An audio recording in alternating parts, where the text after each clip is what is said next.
It is my distinct pleasure to welcome our panelists to the stage. Please welcome General Nolan Bivens, Brigadier General, retired from the U.S. Army.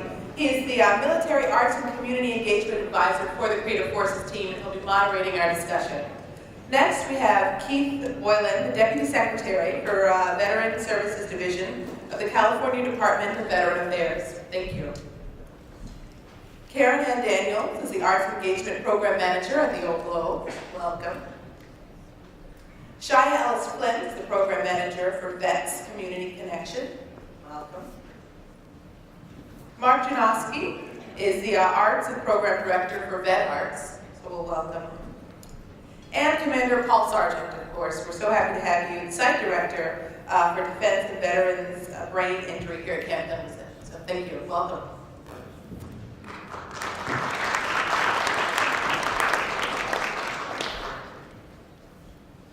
Well, good morning to everyone. Good morning. Wow. Can't use that military voice today, for sure.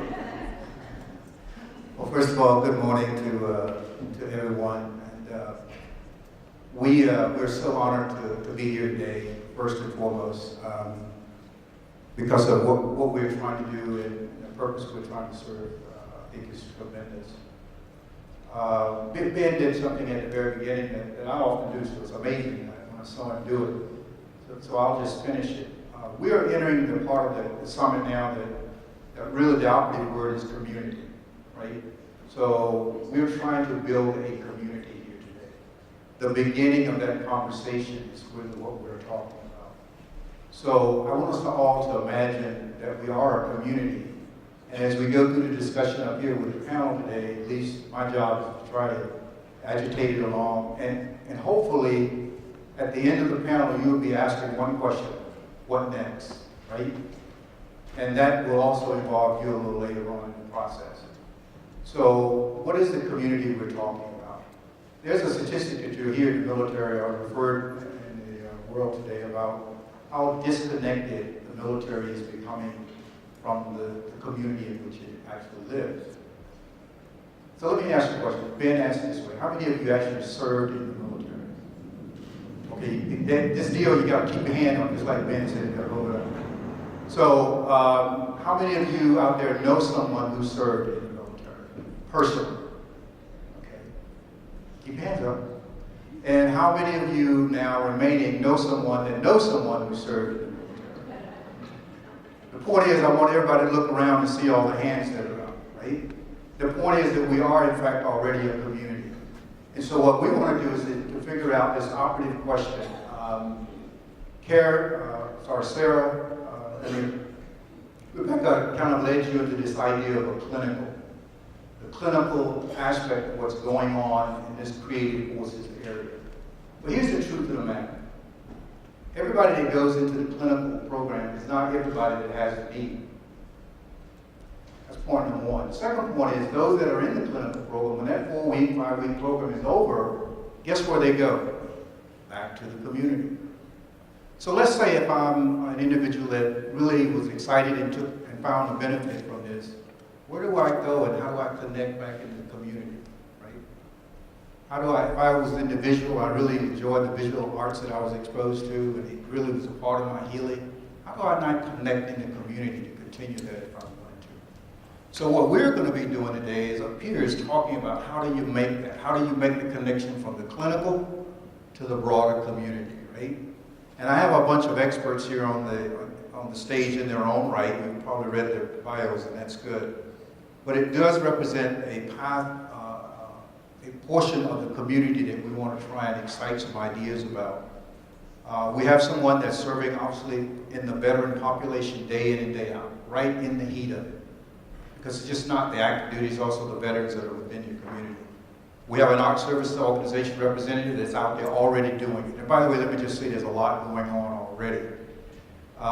We have a family member, one that has been a family member in the past, but also in their own right serving in the community. We have an artist, because this is what we're also talking about. We're trying to get, how does the artist become a part of this? And then we also have, clearly here, in Paul, the representative of the clinical program that's actually happening here at Camp Pendleton. So I think the right place to start is to let Paul give us a little bit of deep dive here with the group, Paul. And let me just say for the panelists, this first 20 minutes, I really want it to be a discussion between us, right? Experts. Think of it as being your moment to be on television, right? On a panel. And let's talk about it among ourselves. And then I want the audience to listen in. But audience, what I want you to be doing is reflecting on what's behind us, because that's what we're going to be talking about. And the operative question is really at the top of that chart. But we found that there's kind of 5 aspects to that if we're going to do it. And so I'm going to jump between those 5 questions as we go through this discussion. But Paul, what I'd like for you to do is say, okay, every person here that may be interested in doing this work, when they leave today, I would like them to really kind of understand what it is that you're doing out there. Because if the artist on the outside is going to connect to the individual that you brought into your program and they're excited, they need to really understand what you're doing, right? And so from the military perspective, I'm going to give you really the first 5 minutes to kind of jump in and just do a little deep swimming on that for us. And then from there, I'll jump back to the other panel members and kind of have that conversation here with us as we try to do it, okay? Thank you, John Roberto. Appreciate it. I'm grateful to be here and talk about this. It's really important to have a cultural competency when you work with the military, and I'm happy to kind of address that. The nature of the military is something that probably not a lot of people are really familiar with, but we're here, to provide for national security interests and pursue national interests. And our service members are there to help carry out those types of missions. There are folks who are out there to make the world a better place in some way, shape, or another. Sometimes you make the world a better place by engaging in humanitarian missions. Sometimes you make the world a better place by working on medical stuff like I do. Sometimes you make the world a better place by engaging in combat operations. Right? Your identity begins to form around those mission sets, those ways in which you make the world a better place.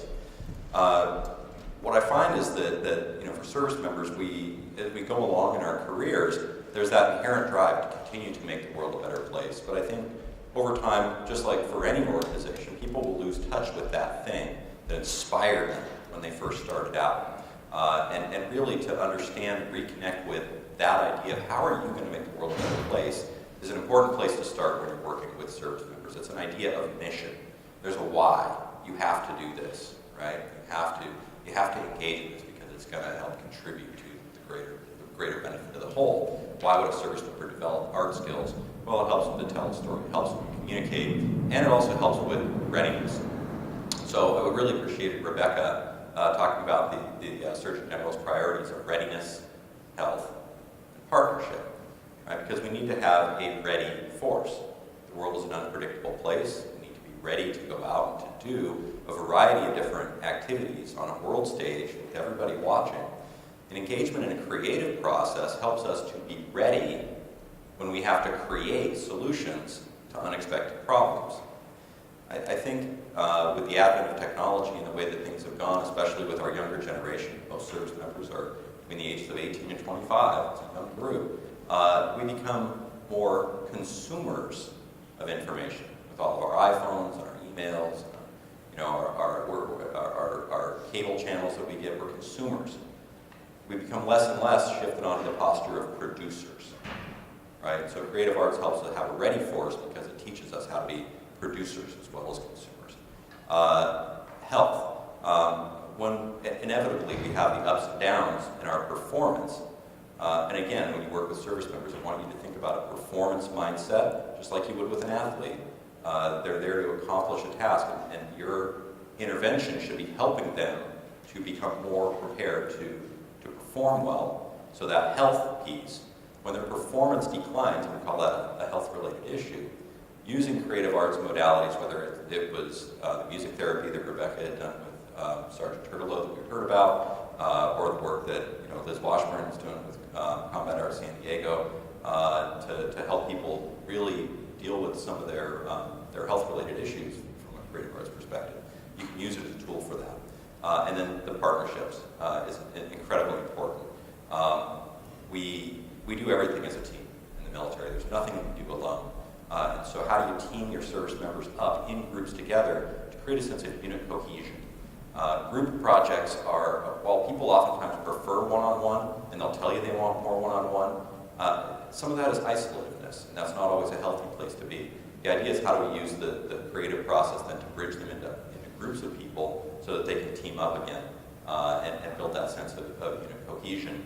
The partnerships that we've been able to build have been outstanding between HHV, Combat Art San Diego, vetart.org, the NEA, Resounding Joy. I mean, people who I've been working with for years now is outstanding partnerships. And that partnership between us that my patients see gives them a model that they can then emulate in their own life as well to understand how we can do this partnership inside outside. So, so now I want you and Keith to talk a little bit here. So looking at number one, you know, it's important for the artist to understand what you're actually doing on the base and that care model and what you're providing.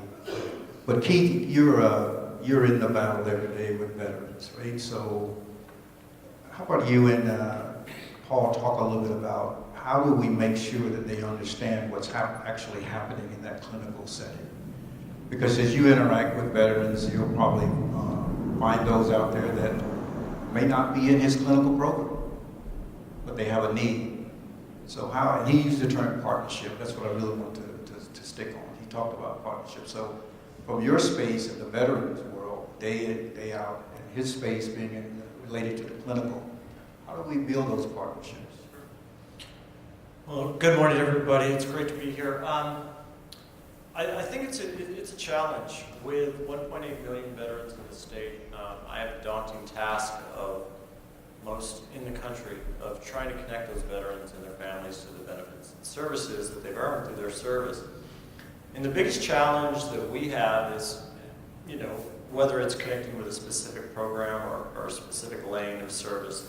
Overall, that general connection from the outset is really a challenge. There's some significant barriers between the Department of Defense and your local and state governments, and even the Department of Veterans Affairs in terms of any sort of warm handoff when one leaves the military and comes back to their home or residence.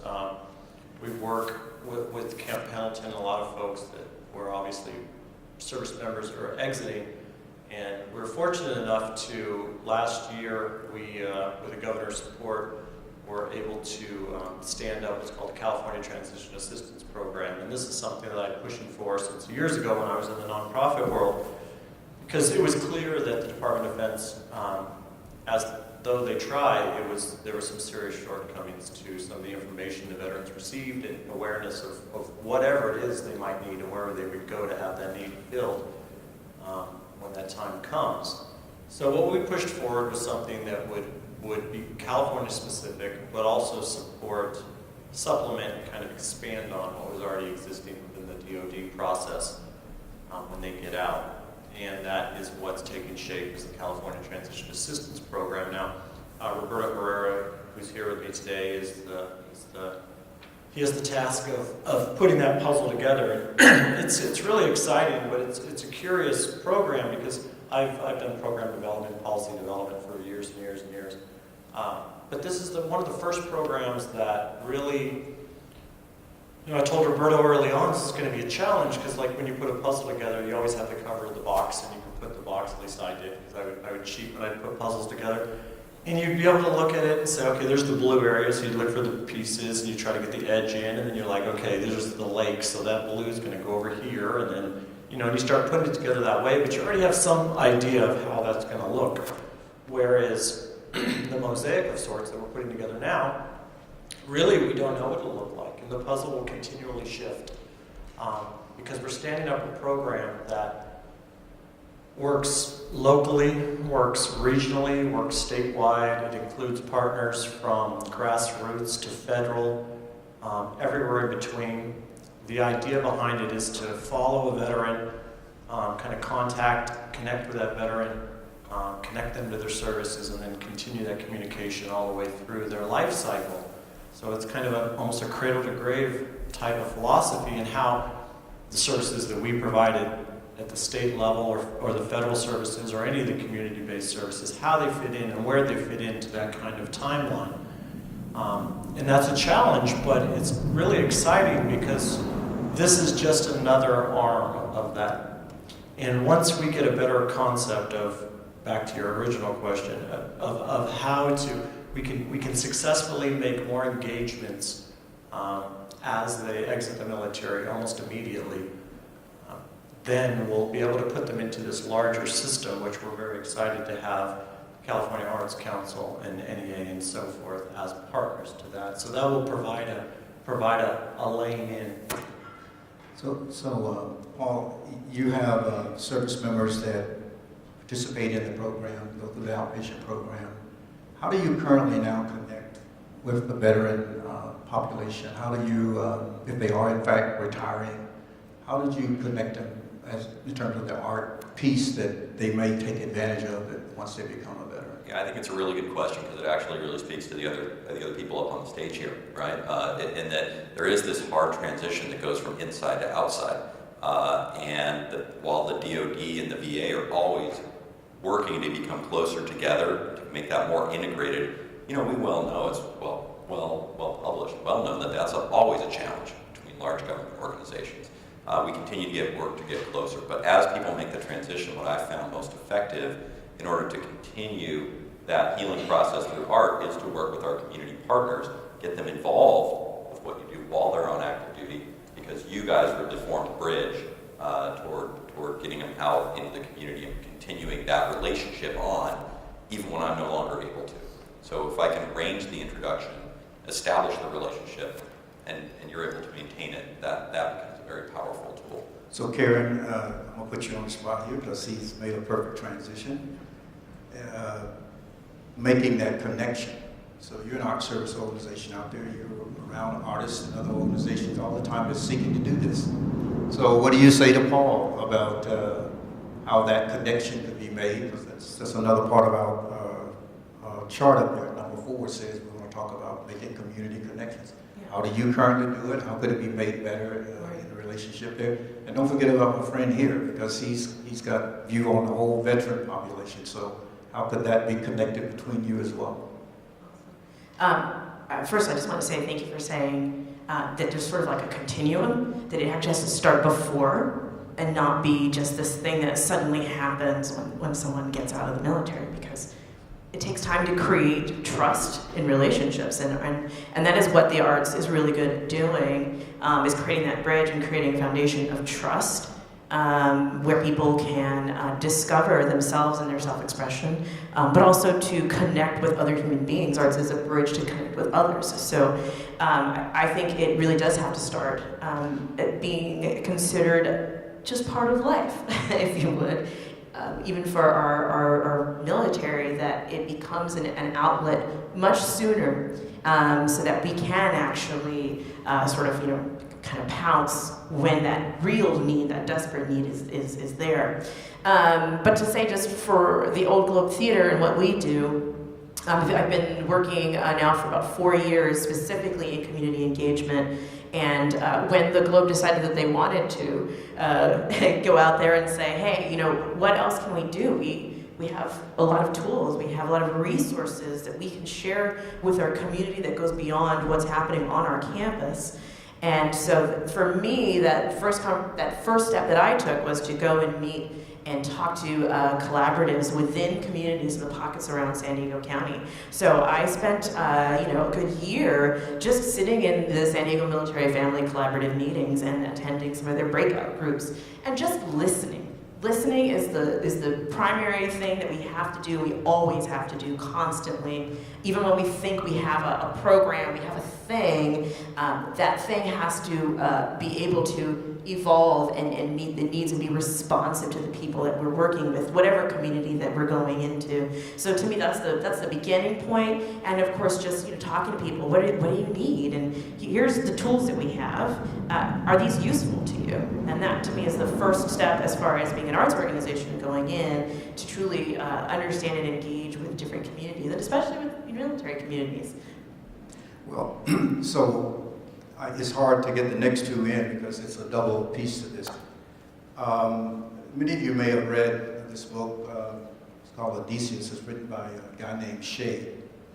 And he makes a comment in that book that healing happens within community. Right? So he sets this premise up that, you know, veterans are on this journey of, in many cases when they're wounded in combat, it's trying to get back home mentally in terms of the psychological infractions they may have encountered. But that brings to two pieces of it. One is the artist who probably could help him or her, and then there's the family member, which, you know, your background, share on the panel here today. So I'd like for you two to kind of start talking about, well, if the connections can be made. You have a huge resource here in terms of the Veterans Administration. You have also the need coming from the base. What does that mean for you, the artist? And what does it mean for the family member? Is it important? Is it necessary to include the family member? And then what I want to start with you very specifically is, as an artist now, he's told you that, for example, there are service members that would be leaving out of the outpatient program, transitioning from the military. He's in a whole lot of programs there. So as an artist who may want to do work in that, what do you need? What are you looking for? Where are the gaps, so to speak? So let's spend a little time talking about the family side of it and also from the artist side. Okay. Just to kind of maybe set the stage for those comments and just listening to some of the things, something that I've noticed in being involved in this space over the years is that not only are we an incredibly diverse group of people with diverse backgrounds, we speak different languages. In a lot of ways, I bet everyone at all these tables kind of sees the world through different lenses. We have different paradigms. We all come from these different disciplines. So I think and not to mention that the people we're serving are an incredibly diverse group of human beings who happen to serve in the military. Some of them are still in, some of them are getting out. So I think it's important, for one, to start with a common language, and I think that some of what we're experiencing, and I can speak from the point of view as a psychologist or an artist, that sometimes I put on my psychologist hat and I speak that language. Sometimes I put on my artist hat and I speak that language. And they're very different languages, and they are very different mediums for engaging people. And I think part of this whole thing is bridging that gap between these different paradigms of how we see each other, how we think about healing even. I think that there's something about operationalizing what healing actually means. If you're looking at it clinically, we come at it from this, and I don't mean to stereotype it this way, but we have this disease model of medicine that says we have a certain symptom presentation, and that symptom presentation relates to some underlying thing, and we're trying to find that thing and make that thing better. In this case, we're talking about healing the spirit. We're talking about healing the emotions. Talking about healing families and communities. And I am circling back to your question there, that we're talking about connection. We're talking about how do we make that connection and how do we bridge that gap. And I can just speak from my own experience. When I transitioned from working with people just making art, and I decided to be more active in the community, it took me of knocking on doors, educating myself about how other people, how all these folks in this room, how they're doing their programs. Do I need to start a nonprofit? Should I not start a nonprofit? I decided the last thing the world needs is another nonprofit. So I decided to just start knocking on doors and asking people if they thought a guy like me could help them out. So for me, the connecting starts with building relationships, and we can create as many policies, as many protocols, as many things as we want. But for me as an artist and a clinician and just a person that wants to connect, you have to take the time to get in the car, drive down the street, knock on a door, introduce yourself, and then you have to follow up. And something I hear way too much is, I'm so busy, I'm just so busy, and people are looking at their phone when they're talking to you. So you got to make a connection, you got to follow up, and I'll cut myself off there. Yeah, and that's good because the family member is often a part of this equation. You know, when Paul sends an individual home, he sends them home to a family, right? And one of the things we know now is just as important for the caregiver as it is for the individual receiving the care. You saw in the film there with the Villas is that, you know, she says it's the possibility now because it involves the family as well, right? So let's put the family on the table here and talk about that a little bit, please. Hi. So I sit on the stage kind of with two hats. First, I was a 13-year Marine Corps spouse, and also a surviving sister of a Marine who took his own life. So I wear that hat, and I can tell you that arts, for my family specifically, stage and acting. And my son has spent 2 years at the Old Globe Summer Symposium for Shakespeare, and he went through a lot of anger and sadness with his dad being deployed. He was very young when Desert Storm. Wow. Okay. When his dad went to Iraq, and he was gone most of his young life. And he, along with having mild Asperger's, he was very angry. He was born here. My son and I, while his father's first deployment, we lived with my parents, and there was a huge support system there because, why go get your own house when you have an amazing support system and a son who's dealing with some issues. And at the time, we didn't know it was Asperger's, but he was extremely bright, but extremely emotional and intense. And we just thought he was brilliant, right? But come to find out that he had more than just his gifted intelligence and his intensity to deal with. We kind of fast forward a little bit to that, when his dad deployed, we had just moved to Hawaii, and his dad was supposed to be there for about 3 or 4 months, but actually got deployed with the ground unit to go push through Fallujah. And my 3.5-year-old got off the plane with me and immediately hated me because Grandpa weren't there, his dad was gone, and it was all my fault. And come to find out a little bit later, after some therapy and some role-playing, basically, with the family therapist, that in Jack, my son's world, Mom made the rules, right? So we didn't have to go to Hawaii if I didn't want to go to Hawaii. His dad would be home if I told his dad to come home, right? It wasn't the Marine Corps, it wasn't life, it was Mom makes the rules. Mom doesn't want to do what I want, so I hate Mom. And it was role-playing that really got us out of that, and it became music that he would express himself through. So, sometimes it was, AC/DC and this little 4-year-old rocking out and being really angry to the music. And then other times it was the Sound of Music songs. Stuff that was really light. So I could always gauge kind of how he was feeling through music. And then I would start to notice him standing in front of a mirror, talking, right? And so basically he was creating these little on-the-spot monologues, dealing with his anger and his sadness. And then he started at about 5 or 6 writing. He wrote his first novella at 6 or 7. It was 13 pages. It was a lot of typos.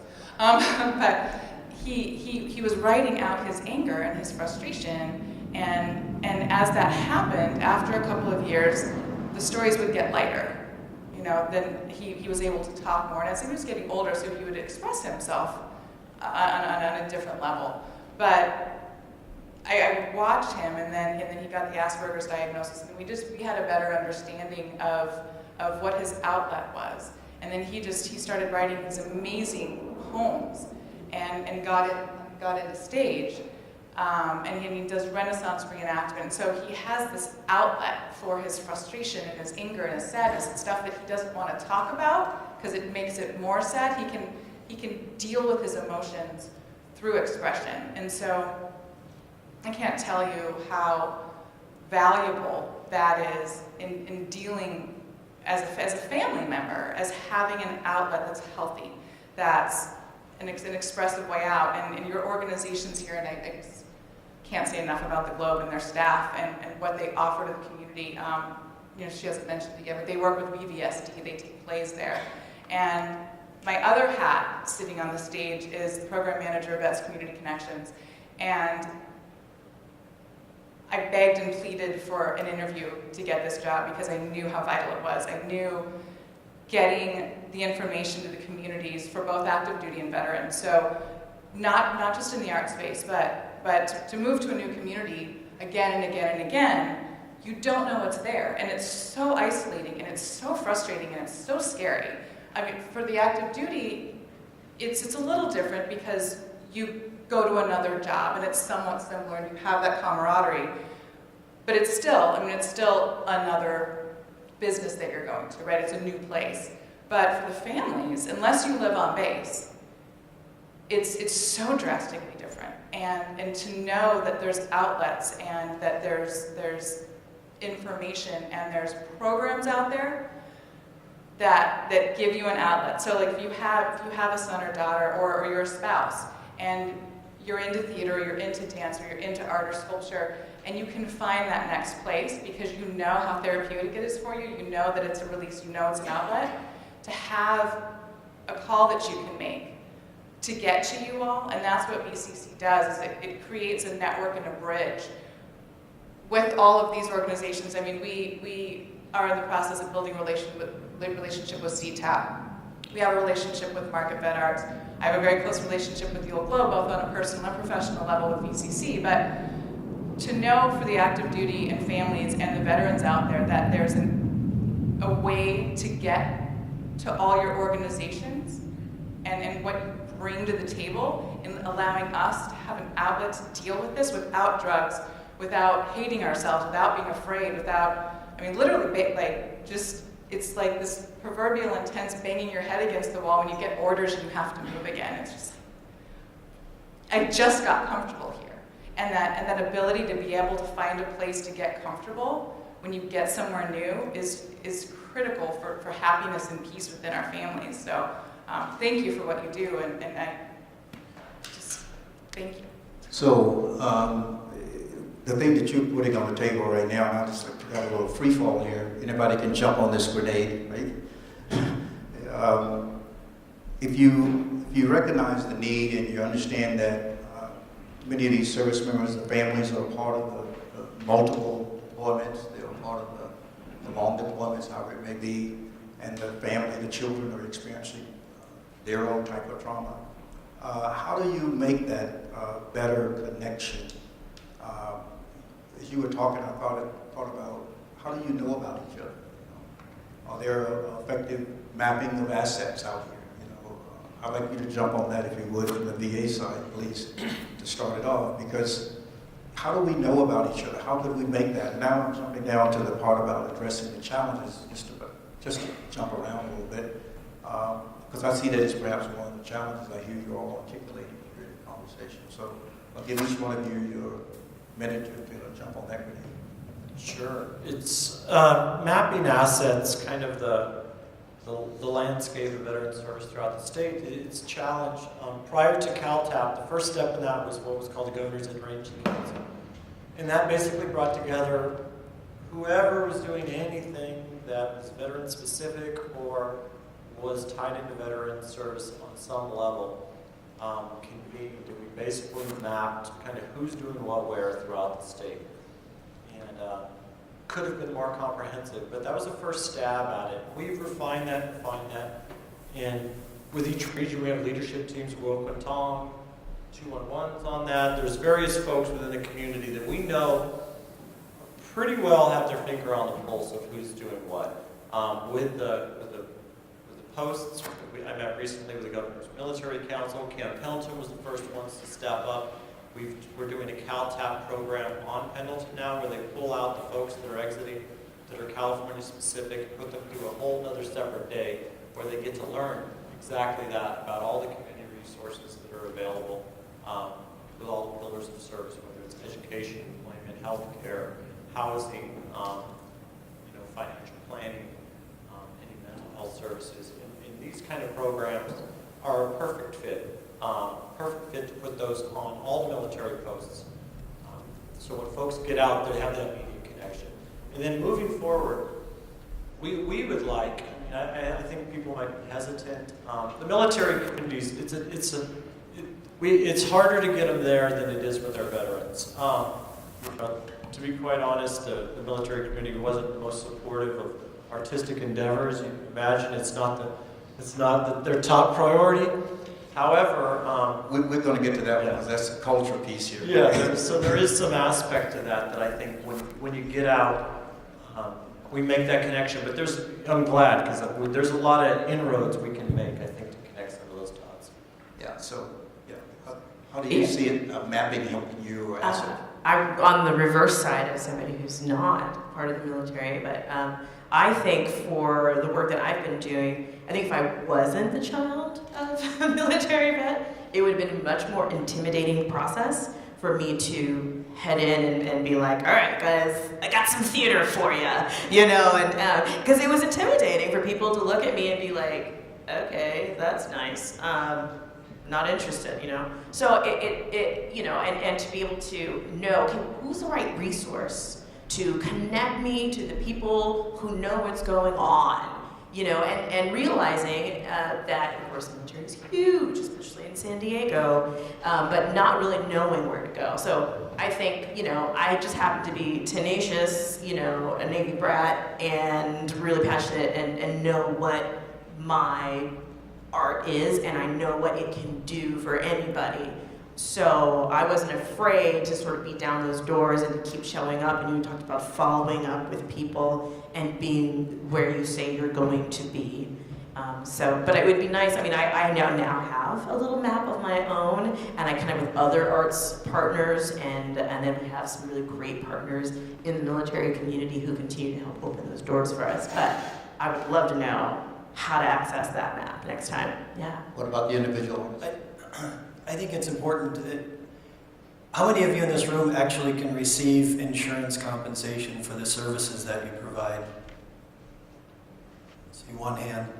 So if I'm a psychologist, I can hang up my shingle, I can take insurance, I get referrals to me. I set up all these referrals, and people are going to come in my office simply because I'm on insurance panels, and there's a natural referral system. For all the folks in this room and myself as an artist, there's no real system in place for referring people, and I know Creative Forces is really working hard to validate this type of work through great research proposals and projects, because really we need to validate the work so that we can get the referrals, so that we can be relevant in the eyes of the clinicians out there. So something, you know, to speak to that as an artist, part of what I've done, and I think I'm speaking directly to organizations here, is that you really need to educate yourself on how that clinical system works, how that referral system works, how really I advocate for organizations to get clinicians on their board or as advisors to teach them, how do you talk to clinicians, how do you talk to hospitals, how do you pick up the phone and even get in, you know, you think of the VA as this daunting system, how do you pick up the phone and get the right person on the phone so you can do what you actually want to do? So I think that a lot of us that are artists, we're extremely passionate about what we do in the arts. We forget about this.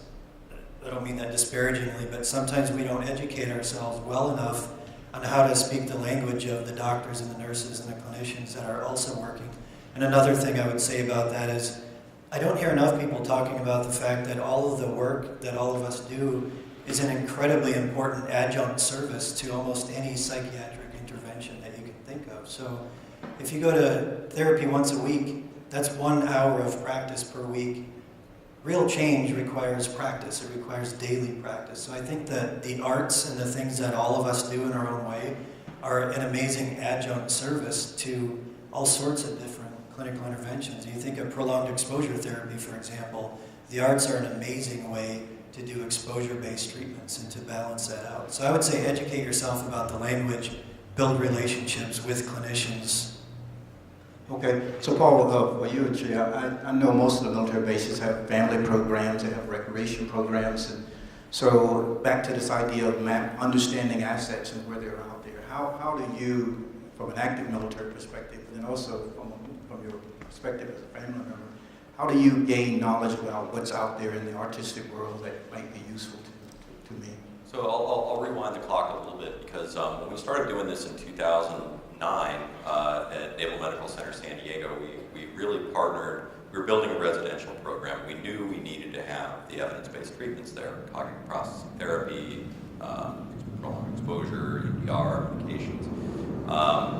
But we really wanted to make it more robust, and so we went down to the Armed Services YMCA, which was located in the hospital. So the ASYMCA is a good place to start. They will do volunteer coordination. So if you're interested in getting your foot in the door, the Armed Services YMCA is a good place to do that. The American Red Cross usually has spots in almost every military hospital. So these are already kind of overarching organizations which can do the vetting that needs to be done of the person before they're kind of allowed to come in and work with service members. So those are two resources that I think are really important. You know, and I appreciate you guys going and knocking on the doors. You know, I guess my job as a military physician, as a military leader, is to keep the door open, right? And to educate my fellows on keeping the door open.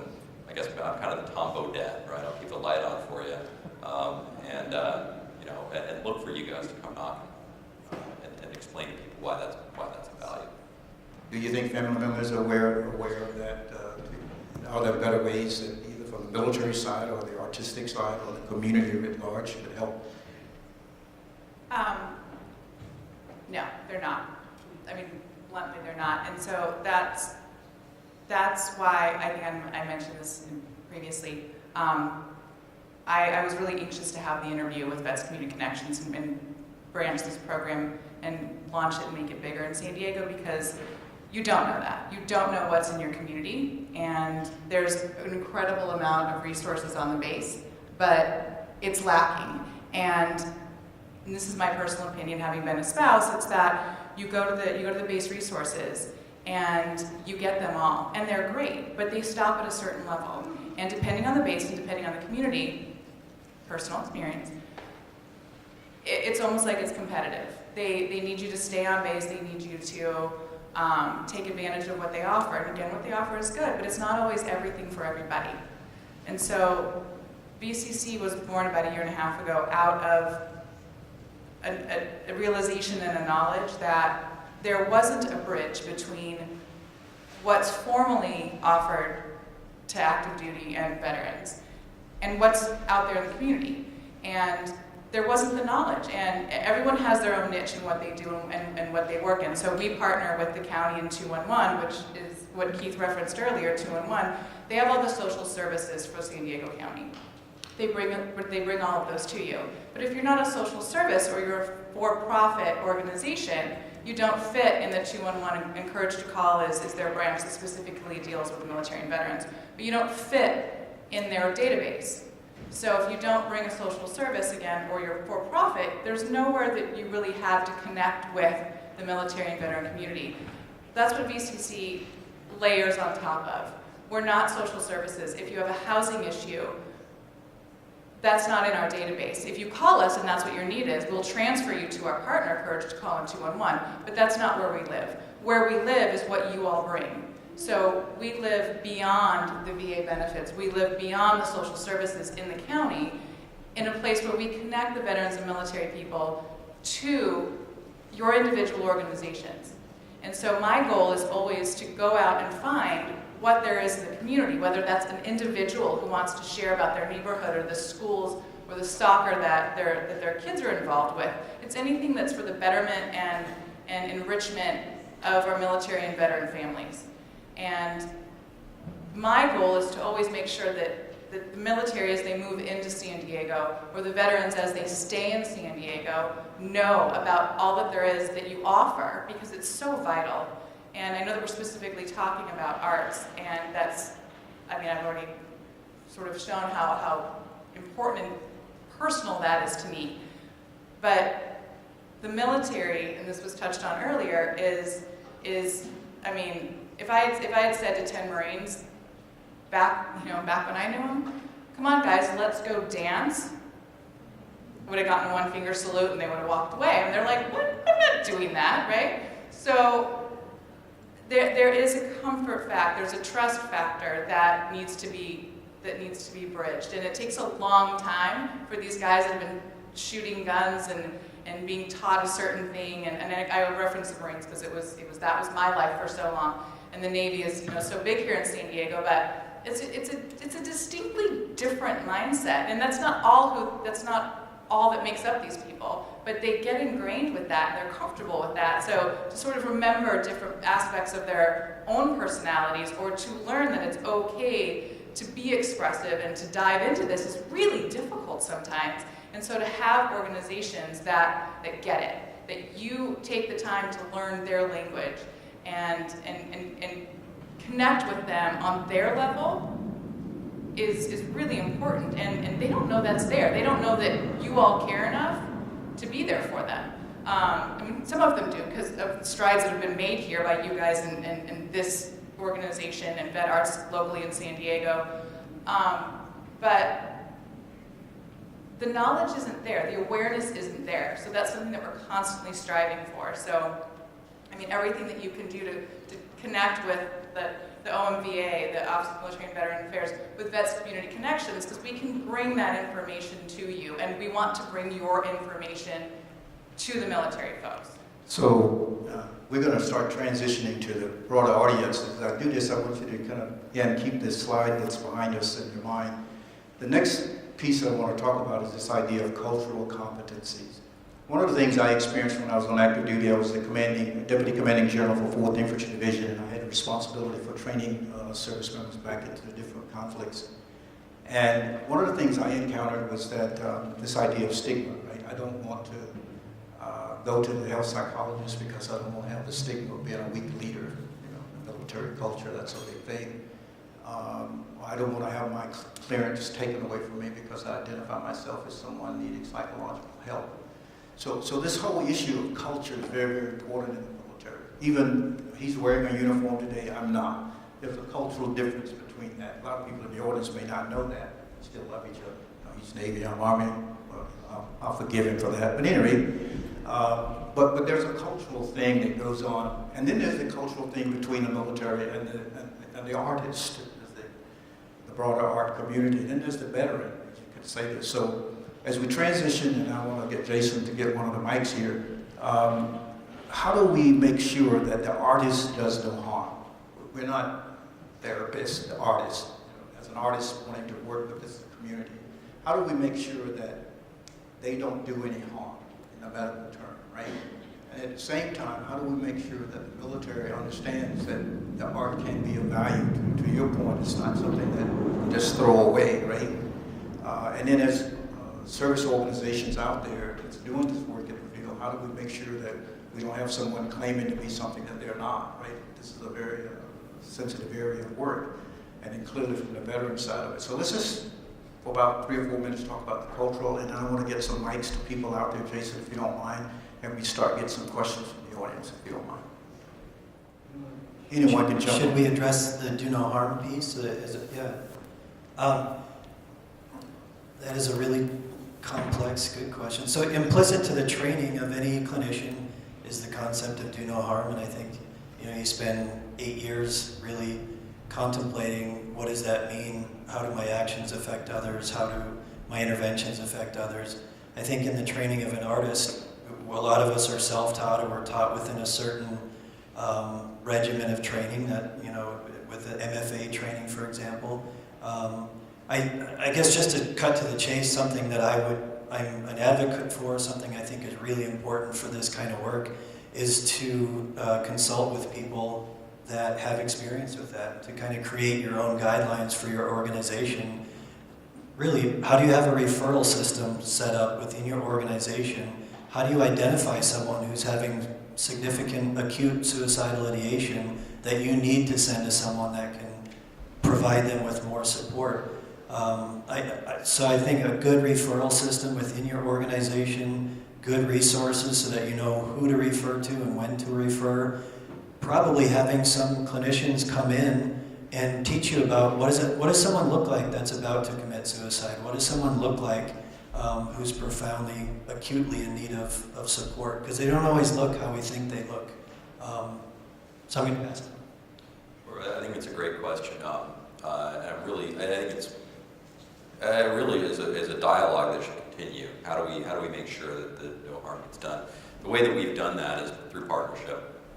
We involve the artist as a member of our team so that they have the capacity to talk to the provider about what's going on. Obviously, the patient will have to fill out a release of information, but that communication so that everybody's talking to each other can be very, very helpful for the artist as well as the therapist. I think on another level, we can help make sure that no harm gets done by improving, I'm not going to say expanding regulatory postures, but improving regulatory postures. Because I don't think that most states really recognize creative arts therapies. Many do, 20, 30, something do.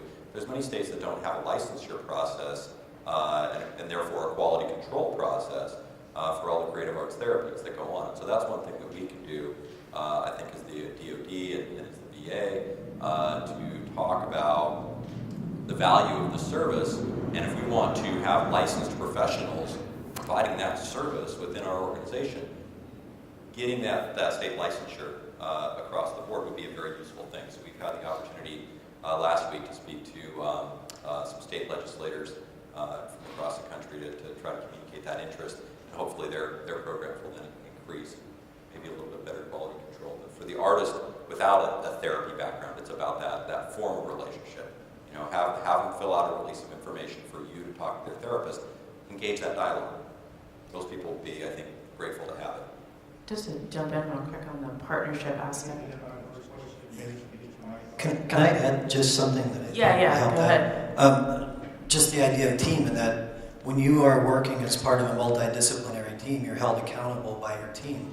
So I think as organizations, when Creative Forces transitions from military bases to the community, all of a sudden there's a loss of team, there's a loss of that structure, the accountability that comes with a multidisciplinary team. So I would say making yourself part of a multidisciplinary team helps to increase the accountability. So really it's by doing no harm, it's just don't play in the dark, don't work in the dark, work with others.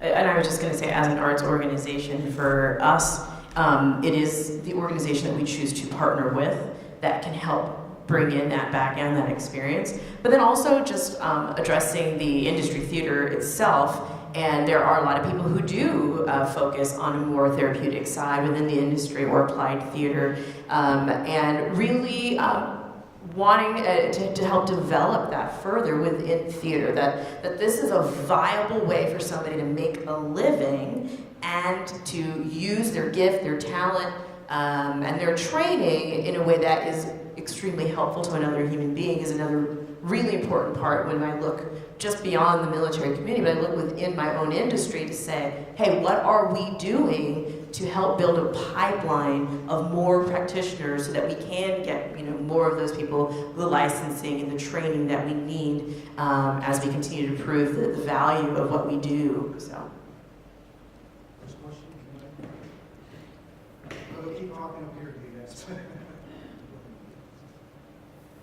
Ruben Chatler, everybody. Deputy Secretary Boland, I know that the VA now has a link to Southern Indian Health Services. And we have a lot of veterans, and not only that, California has more American Indians than any other state per square miles. But how can we do something with the VA or what we're trying to do to get American Indians to start becoming a part of this? Because I've been doing art and I go talk to the reservations, to the kids, everything, and this is my first time to be here. I'm floored. I'm like, everything that I'm absorbing here is just so powerful. How do I get it back to my people? I would say get in touch with Roberto, first of all. Anyone who, and there's a lot of different parts here. I want to jump around a little bit, but in terms of qualified care and no harm and so on, it's something I do every day. I get calls every day. To be quite honest, when I did this work in the nonprofit world years ago, prior to 9/11, it was much easier to do. The only people doing it were people who were really there for all the right reasons. There's a lot of money, to be honest, put into this, not necessarily the arts, unfortunately, but into a variety of other services and so forth. And back to the numerous nonprofits, and the nonprofits jump, and those numbers skyrocket. The trough is full, and everybody's coming for their drink, and it's unfortunate because it puts a lot of stress on me. Whether it's for-profit colleges using GI Bill money, $4 billion a year in California alone. $4 billion. That is. I mean, if you want to look at an area where no harm, we're talking about one of the most valuable benefits anywhere. Pension poaching among our seniors. A variety of different programs that pop up that we get calls about that have veterans in all sorts of situations. So any of you that have any questions or concerns or need to very simply voice your opinion on various organizations that you think might be doing veterans wrong, you can always reach out. That's something that we take very seriously and are very incredibly active in as well. But back to your point, the military in the veteran world, or often military and veterans are used in the same sentence, and to be honest, they couldn't be more different. What it's like to be in the military and a veteran is just, you're flipping the entire script. And unfortunately, there's no parts of the military that really prepare you. I mean, think about it. You know, any kind of artistic influence is like Bob Hope in the USO tour. They had to like bring it in because it was so incredibly limited. Like, hey guys, we're going to put you all in a room, and women, we're going to put you all in a room, and we're going to just bring some artistic thought to you, and you can take it in for a while, and then hold on to it, and we're going to go back to our world, okay? And that's kind of how it is across the board. And ironically enough, when I go to Native American events, there's art everywhere, and it's wonderful. You don't see it. Me personally, I stumbled into it. I got out of the military, started going to school, started going to film school, ended up going for a BFA program, and was sitting in 2D and 3D and life drawing classes, and I just thought, you know, I always got my emotions out playing sports and going that route, and I started interacting with people that I didn't ever interact with before. Here I was, a combat veteran, returning to an art school, and sitting in a 3D class, my sculpture class, used to laugh because my teacher, she was just, they had these 4-hour block classes, and I realized after a while, good thing, because it would sometimes take me like an hour before my brain would start working that way, that I could actually start working on my project, because it took a while. So it was really interesting, and to see the juxtaposition of how people, and how it's the antithesis of the Army world, and the thought process, and logic, and so on and so forth. I think a cultural shift within the military is vital.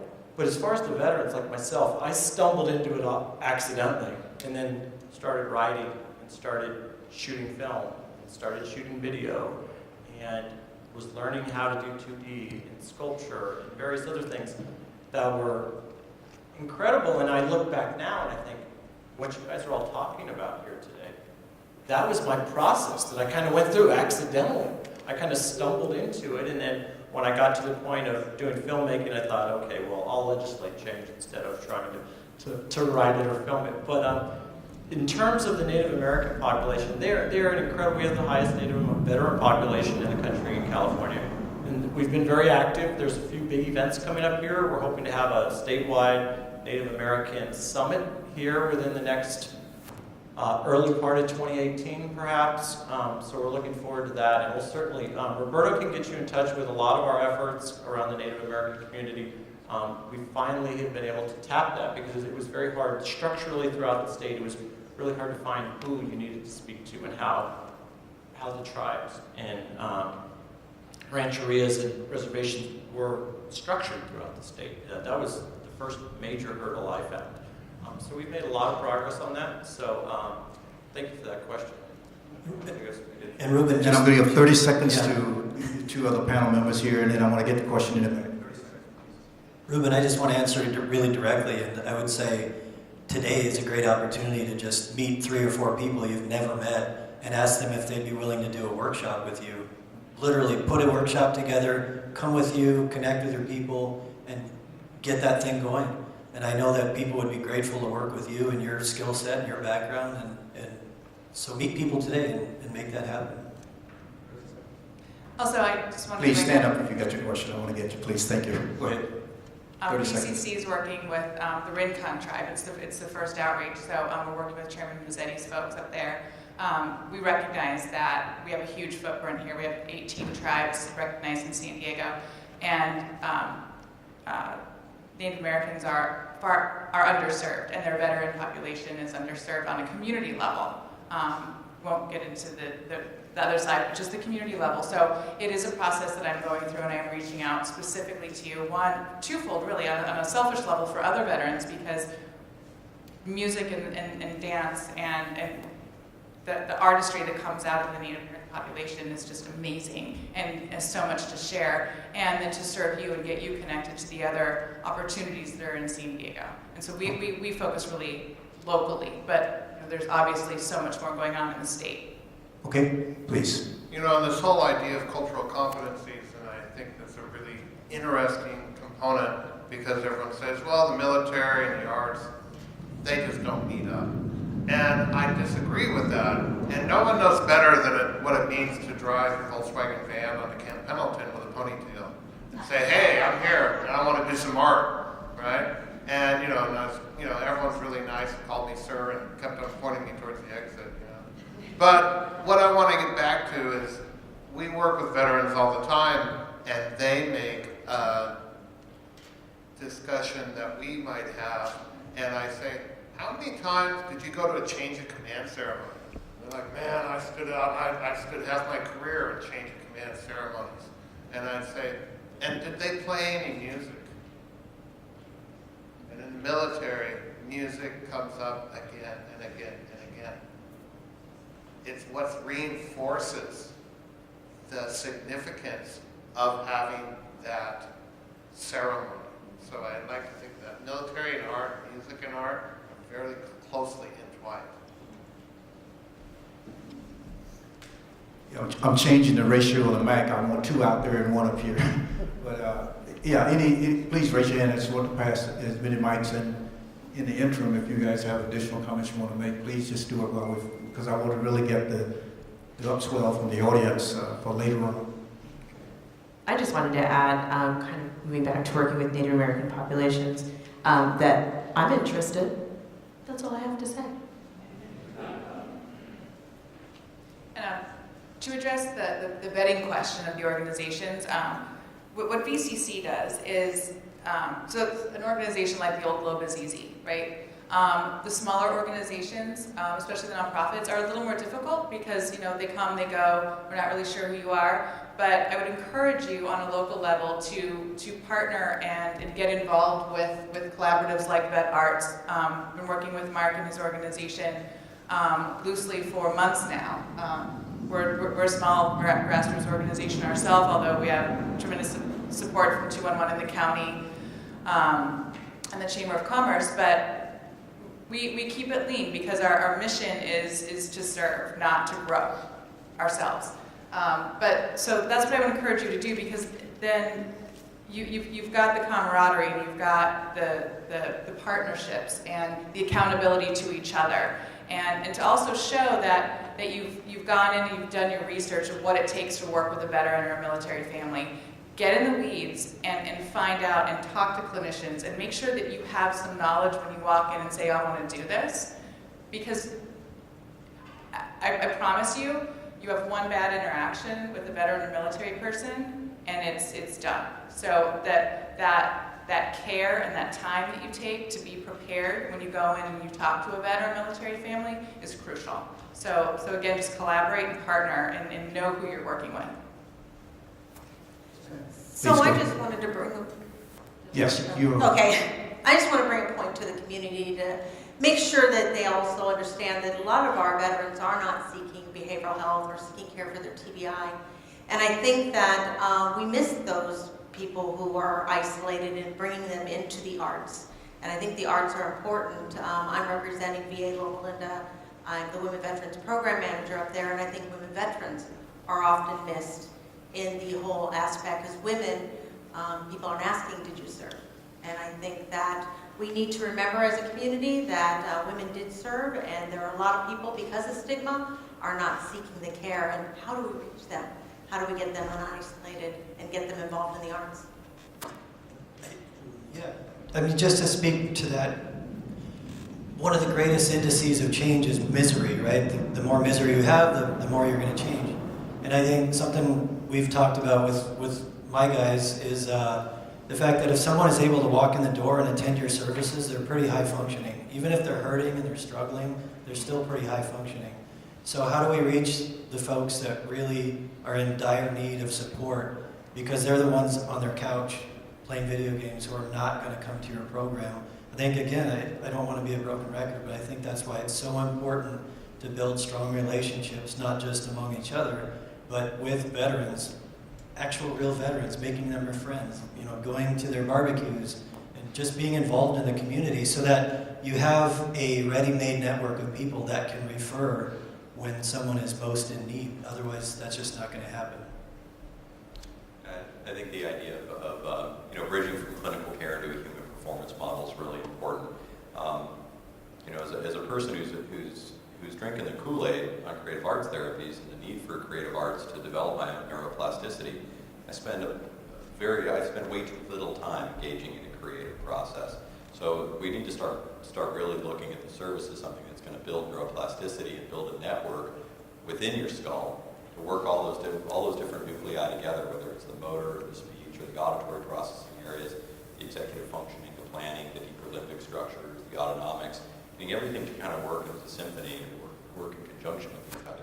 And I think really being able to sell the service in that way and talk about brain health and brain performance is really going to reach to those people who aren't necessarily interested in consuming a healthcare product, which is an illness-based model, which I'm a psychiatrist, and so sometimes I do approach things from an illness focus, but to really do it as a strength-based approach and say, hey, what are you capable of? Especially our service members in transition. They may say, well, I used to be a good radio operator, I used to be a good force recon guy, I used to be a good navigator, I used to be a good ship driver. That skill isn't exactly translating. I'm not sure I add value. Well, if we can engage them in a strengths-based approach like that, we can really show them again how capable you are, how you can continue to add value. And so I guess that's how I answer that, is to really sell it as a strengths-based approach. Please go ahead and ask your question. Just really quick, I'm the recreation therapist at the San Diego VA, and I'm the one that does the art programs there. And if any of you have a program you'd like to offer our veterans, I have a resource book I pass on to all our veterans as well as inform all our providers what is available. And as long as you don't charge them, I'll send them. All right, so anytime you want to send anybody, I can be your contact for the San Diego VA healthcare system. I just want to just add to what he was talking about.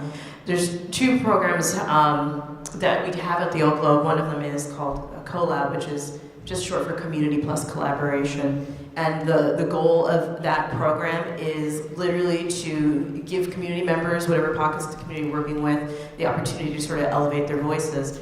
But at the core of the program, we perform with the community, we create with the community, and then it's for them to share back to their community. And so this summer, for the first time, Veterans Village, which is one of our partners, we partnered with them to develop original pieces and then perform it as part of their annual stand-down event, which then puts us in a place that we wouldn't normally have come across people. And so that's some of sort of the thinking, at least for us, which is to go where they go, where people are, what are the things they like to do with their families, or what might we find them. And so that would give us the opportunity to just say, hey, we're here, we're interested, and we want to share with you. Partnering with Veterans Village of San Diego has been a really wonderful learning process. They've been really gracious to the Oak Globe as we've learned what it means to truly work out in the community. And in those listening conversations that I referred to earlier,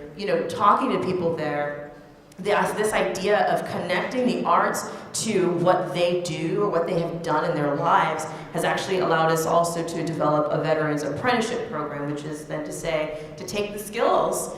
Maybe you're an electrician or an engineer. Guess what we do on our stages? We have electricians, we have engineers, and to start creating this avenue to sort of parallel maybe the job and the experience that they had in the military, the skill sets they had, but then pairing it into a whole other industry and giving them the opportunity to explore that. And so the thinking isn't just for us, we're not really deep into sort of the therapy aspect, but really knowing and understanding sort of the innate intangible therapy that comes with being in the arts, but then connecting it back to the practical and the actual need that they might have in that moment. So.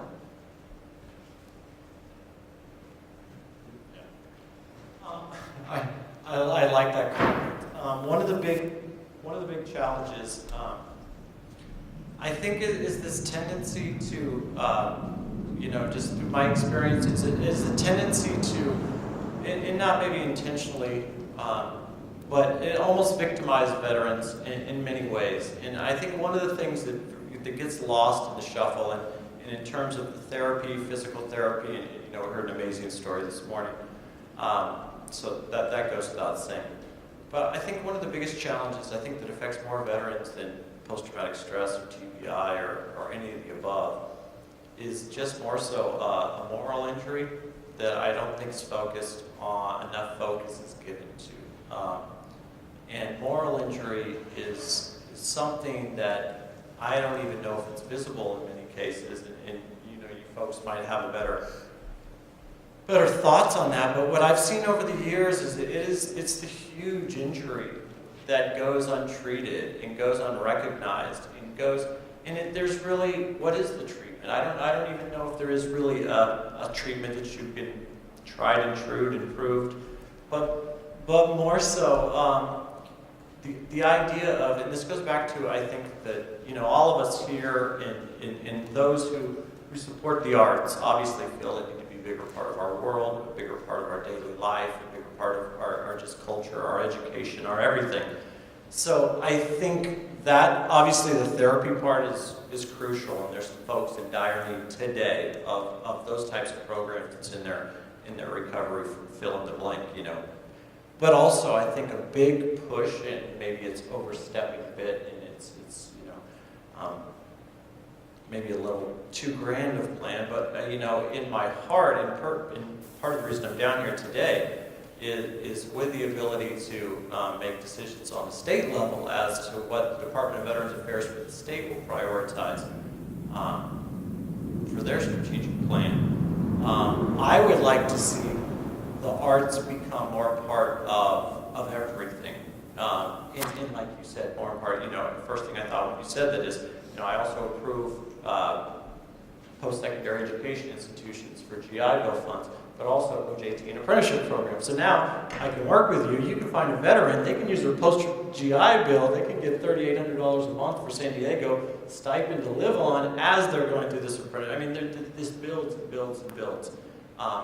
And just in all I'm saying is, I guess, let's not. It's obviously a tremendous focus and needed focus, but remember that there's a larger world out there that can probably benefit from all this stuff as well. That's great.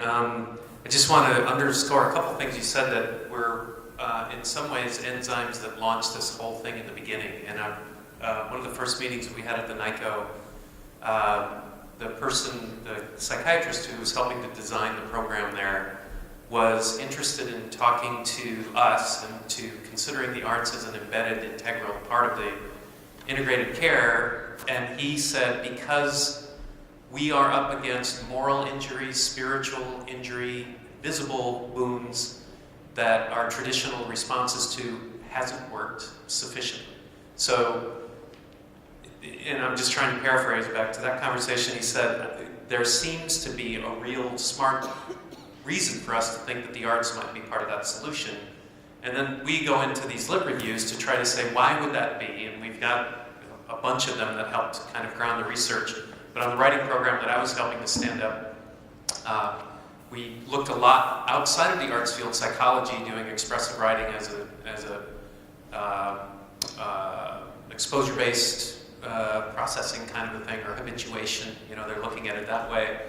But then there's been this more wellness science more recently that looks at post-traumatic growth, for example, and broaden and build in the sense that meaning-making and sense-making is both a gratifying experience that people are naturally wanting to pursue, but also that has wellness benefits. And actually, my favorite quote in our lit review was from over 2,000 years ago.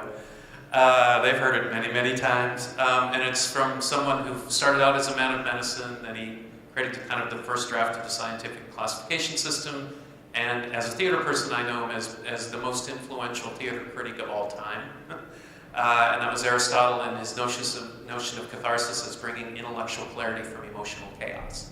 So that's something that can happen in a clinical setting, but obviously, as we've been hearing Ruben and as we hear people coming through the program, that's part of what I think that we're trying to shine a light on and to be able to promote and elevate in a trustworthy way, ideally to be able to help influence the scaling out that your network and resources and investments can provide.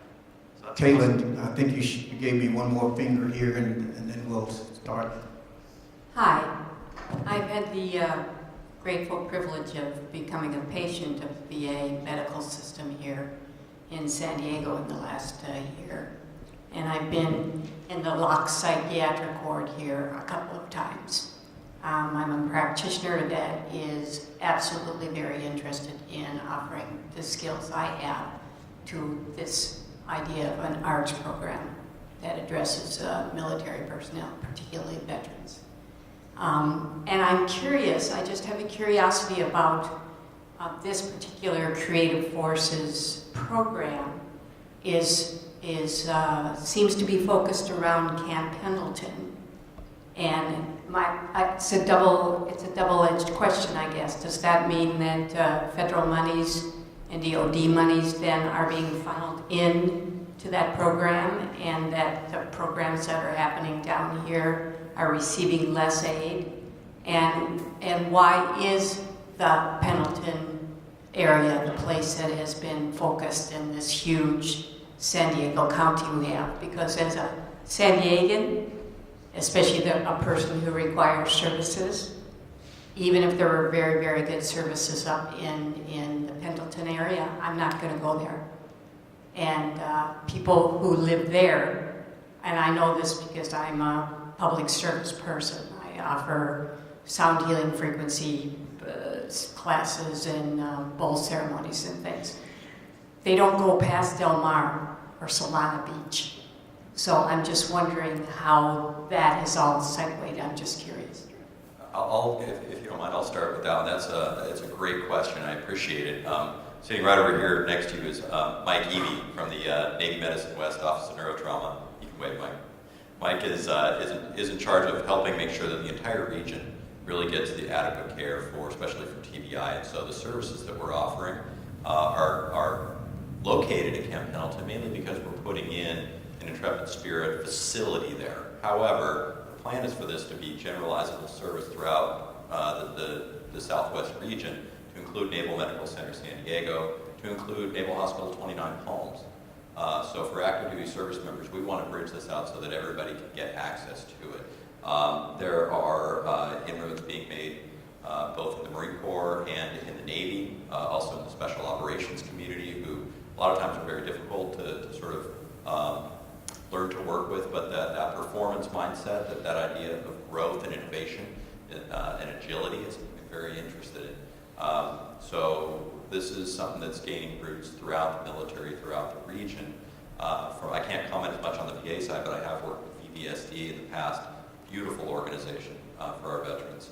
And also the Aspire Center. Has anybody here worked with the Aspire Center, represented the Aspire Center? Along I-5 there used to be the Western School of Law. I think the Aspire Center is a really great program that's developing to offer more of these innovative solutions for mental health and for brain injury services. So this could go on forever, but I'm getting the hook and the tail hook, is that what it's called? I've already had that hook a long time ago. But look, this is where I wanted to end up. You know, everybody should be asking what's next, right? So we wanted to energize a conversation around these thoughts on this chart here. And the idea is that if you've got something in your head right now that ties to one of these things, either in terms of collaboration, capacity, cultural competency, connections, how do we as art organizations and all the military art stakeholders, how do we achieve that? And as you go into this afternoon's discussion, we're going to really be drilling down in that more. So if you had a burning thought, it will be captured, and we will definitely try to address it. Well, let me just give a round of applause to this great audience, great panel, and also give a great hand to yourself as well, because you've been a great audience. I really appreciate the questions coming forward. Thank you so much.